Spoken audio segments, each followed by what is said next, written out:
Hello বন্ধুরা, চলে এসেছি আবার আর একটা ভিডিও নিয়ে। তো আমি প্রথম পার্টেই দেখিয়েছিলাম যে আমরা ঘুরতে গেছি।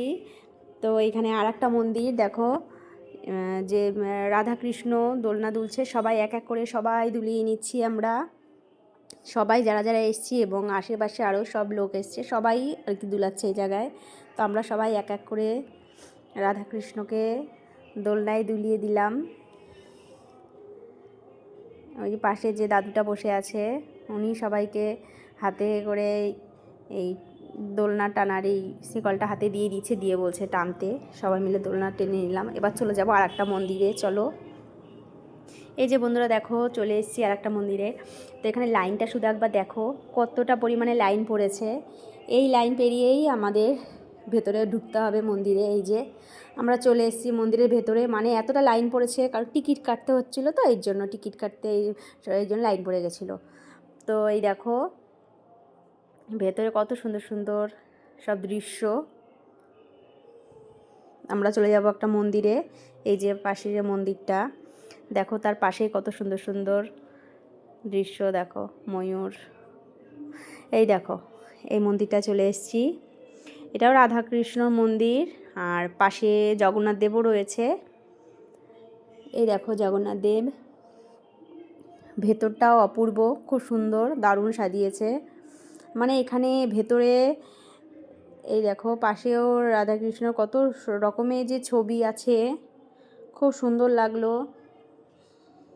তো পুরীতে আসলে যে এত কিছু, মানে পুরীর মধ্যে যে এত কিছু দেখার আছে, সত্যি আগে মানে জানতাম না, এসে সব জানতে মানে দেখতে পাচ্ছি, খুব দারুণ লাগছে। এই দেখো বাবা ভোলানাথ বসে আছে, ধ্যানে বসে আছে।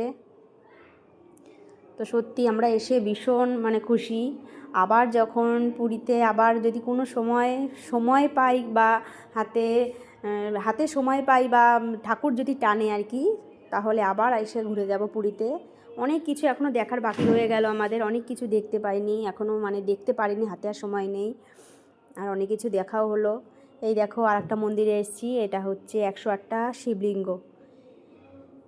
এখানে হচ্ছে 108টা শিবলিঙ্গ। তো এক একটা শিবলিঙ্গর এক একটা নাম আছে।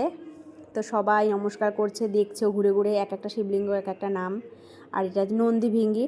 তো সেই নন্দী ভিঙ্গির কানে আর কি সবাই যার যার মনের বাসনা বলছে, সেটা মনের বাসনা বললে নাকি পূর্ণ হয় সেটা, তাই সবাই বলছে কানে কানে।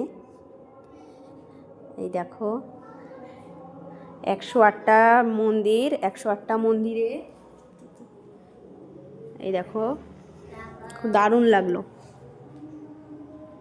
খুব সুন্দর লাগলো। এই দেখো।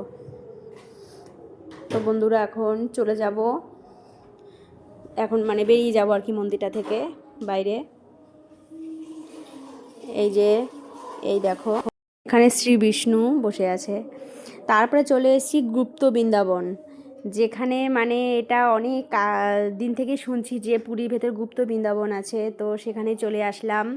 বৃন্দাবনে কবে যেতে পারবো তা জানি না, কিন্তু গুপ্ত বৃন্দাবনে যে এসে ঘুরলাম, মানে এটাই আমাদের কাছে অনেকটা ভাগ্যের ব্যাপার। দারুণ লাগলো। এই জায়গায় দেখো অষ্টসখী দাঁড়িয়ে আছে, আর মাঝখানে রাধাকৃষ্ণ।